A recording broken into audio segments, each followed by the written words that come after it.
Good evening, everybody. Let me start over. Good evening, everybody. I've had this video on my mind for a while. If I can do it as I envision it to be, it'll be highly theatrical. Hopefully it'll be entertaining. But I'm going to just try to just get a little bit more carried away with my videos because I've been pretty tame to date. You know, I'm new to the whole thing. I got to tell you, well,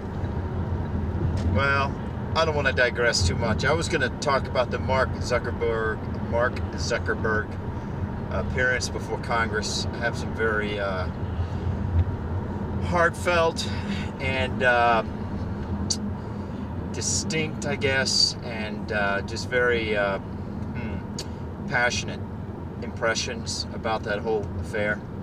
So I guess I'll make another video of that so I don't get off onto a tangent and forget what I came here to talk about in the first place, which does happen from time to time. I'm really bad about that if I go to the store and I go for a particular item and I get distracted looking at other things, then I forget what I came here in the first place for. So anyway, yeah, I don't want to get too distracted. But the point is, I'm just going to be just kind of cut loose, you know? Just kind of cut loose. The thing about Mark Zuckerberg does relate to that. Social media and what it has empowered people to do. And I guess I'll save all that for a different video. So this one is I intended to come here. This is the one. This one is about it's about something else. This is me doing my best impersonation of Max Lucado. And like I say, I intend this to be highly theatrical. Hopefully it'll be entertaining. And in the process of being entertaining, I hope that you'll find some truth in it and some value in it. I've come to realize the older I get, I think the more I believe that the greatest truth is found in the arts, you know, in the theater. There's a great movie out there called, oh man, what's it called? Oh, I remember. Hot Fuzz. Great movie. Hot Fuzz. Totally entertaining. You could totally watch that movie and just be entertained and not even realize or believe or care that it was about anything other than what it is on the surface. I happen to believe it's about a lot more than that, in my personal opinion. There's another one I saw recently that kind of falls under the same category. It's called Logan Lucky. That was awesome. Great characters in that movie. I'm sorry, great actors in that movie. Channing, what's that guy's name? Channing Tatum. I think it's his name.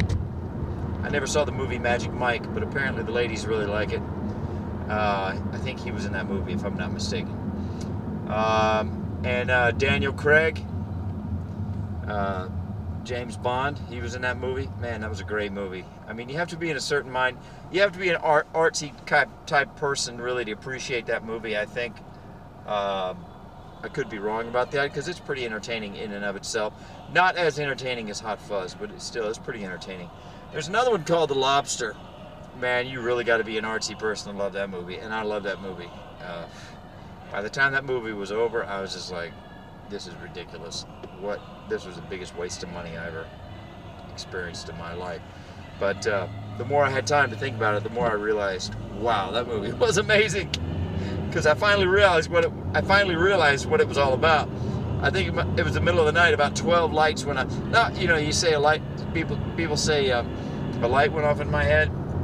Well, about 12 lights went off in my head with respect to The Lobster.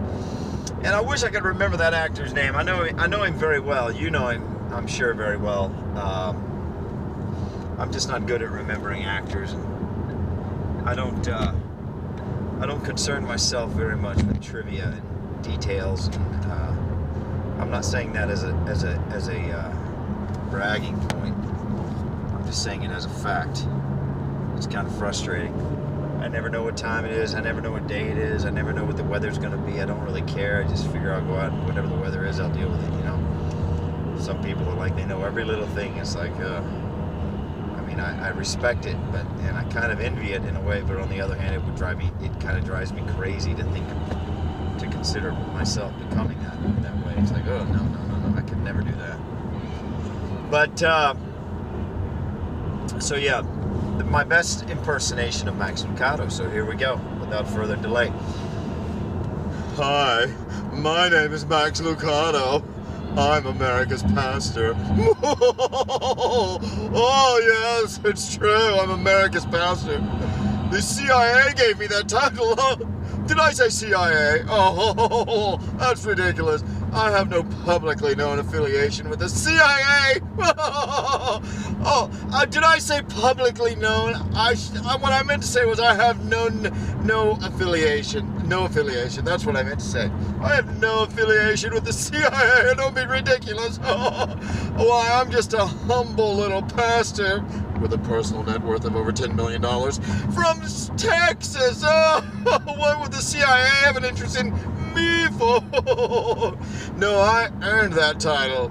America's pastor. I have degrees from the finest seminaries, you know. Oh, yes. Oh, my mummy made sure of that. Yes, she did. Oh. Well, you know, I'm sure you know that politics and religion don't mix. No, that's just low class. Oh, so tacky. Politics and religion. Oh, I would never stoop to such low levels as to indulge in political commentary with the title that I hold. Oh, never. Oh. Yes, everybody knows I don't talk about politics in my role as America's pastor. America's pastor, yes. Oh. Well, never in my long tenure in this most elevated position, you know, in my opinion, to be a pastor is a sacred office. Oh, yeah, so very sacred. And politics? What is politics? Politics is the opposite of sacred. Everybody knows that. Yes, the Holy Book, the Bible, is a sacred text, and I am one of its stewards. I'm one of its keepers. People look to me for explanation and insight into this most holy text because I'm America's pastor. Yes, well, how could I tarnish the holiness of that book and the sacredness of this office by stooping to make discourse on political issues? Oh, no, I'm America's pastor. Yes, I'm Max Lucado. I'm so impressed with myself. No, I meant to say, what I'm trying to say is, I'm humbled. That's what I meant to say. I'm so humbled by the calling that God has given me, yes, to represent His holy text. Oh, yes. Well, anyway.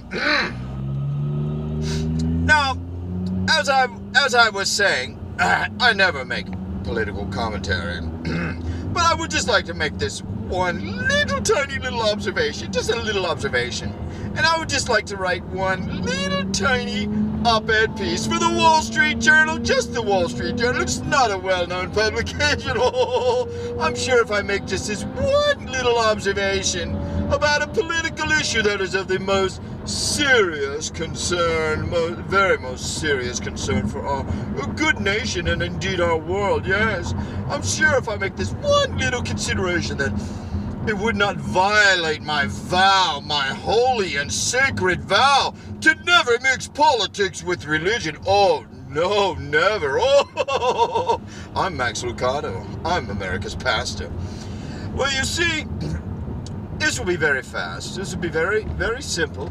And, you know, I'm sure you will agree that it's not distracting at all. No, not at all from my holy calling, my sacred calling to be a steward of this holy text. So the observation I would like to make is basically this. I hate Donald Trump! I hate him! I hate Donald Trump! I hate him with my very guts! He will never date my daughter! So yes, that's basically the observation I wanted to make. That I, as I said, I hate Donald Trump, and he will never date my daughter. He's just not the caliber of man that would be allowed to date my daughter. My name is Max Lucado, and I'm America's pastor. Like I said, I don't mix politics with religion. Okay, so that's my best imitation of Max Lucado. I hope you enjoyed that. But that is my impression of Max Lucado, and based upon his very keenly, very distinctly and explicitly expressed disapproval, hatred even, I would say, of Donald Trump. I have a couple questions for Mr. Lucado. Perhaps if you know him, you can deliver these questions and ask him for. Maybe he'll write another op-ed piece for I think it was the Wall Street Journal anyway, where he expresses his extreme disgust with the person of Donald Trump. His extreme personal disgust. Now, it's important to note, I think, that the questions I have for him are set in the context that he created. Okay?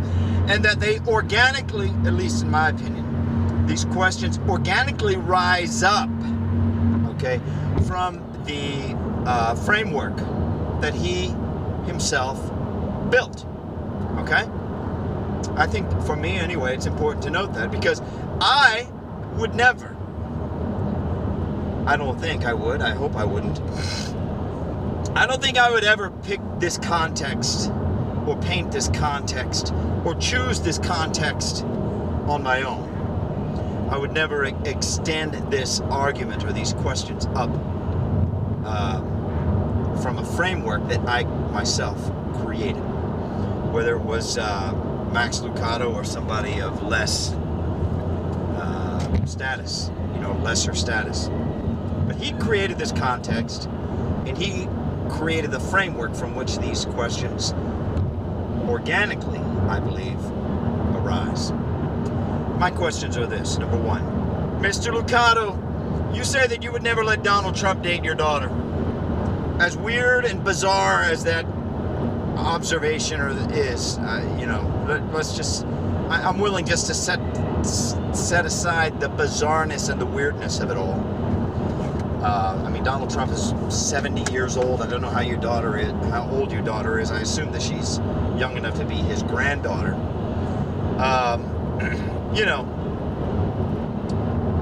Let's just set aside the bizarre weirdness of it all, okay?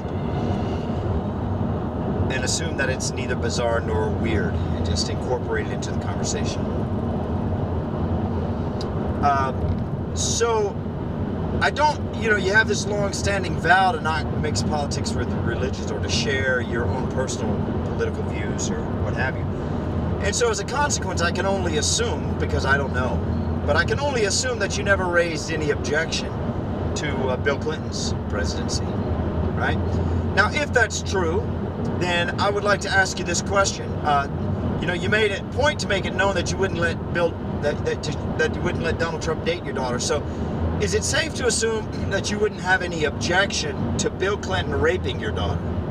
Because Bill Clinton is a rapist. Now he's like a aged crypt keeper. He's like a funeral home owner. If you see him out in public. But back in his day, I guess he was quite the stud.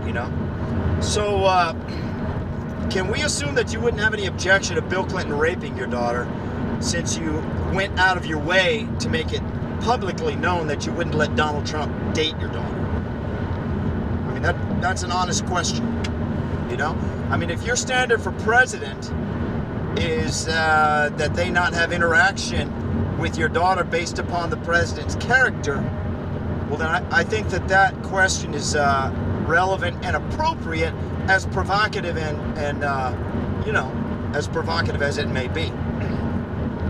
Now, obviously, that was my first question. My second question is, obviously with Barack Obama, you don't really have anything to worry about, since he doesn't really like women.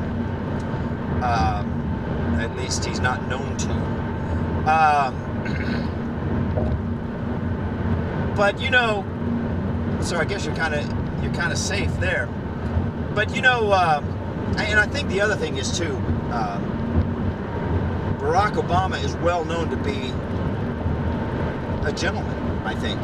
Just a nice guy. Just an all-around nice, sociable, nice guy. Now, Bill Clinton is known to be a nice and sociable person, too, unless you're a woman and he's in the mood. And then he basically rapes you. So, so there's a bit of a difference there. There's a little bit of a dichotomy between these two presidents. You know? However, the thing I would ask you about Barack Obama, you know, since he funds and supports and creates and has a lot of friends who happen to be terrorists, you can look it up for yourself. ISIS, to be specific. ISIS terrorists, to be specific. Could we assume that you wouldn't have any objection to your daughter being raped by 100 ISIS terrorists and then sold off into slavery for, you know, maybe like $50? I mean, at that point in time, she's not gonna get that much of a price on a slave block, which is how they sell them in Libya, for example. By the time Hillary and Barack Obama got done with Libya, you know, they're selling both men and women in slave, what's the word I'm looking for? Markets. In slave markets, open air slave markets up on blocks. Specifically North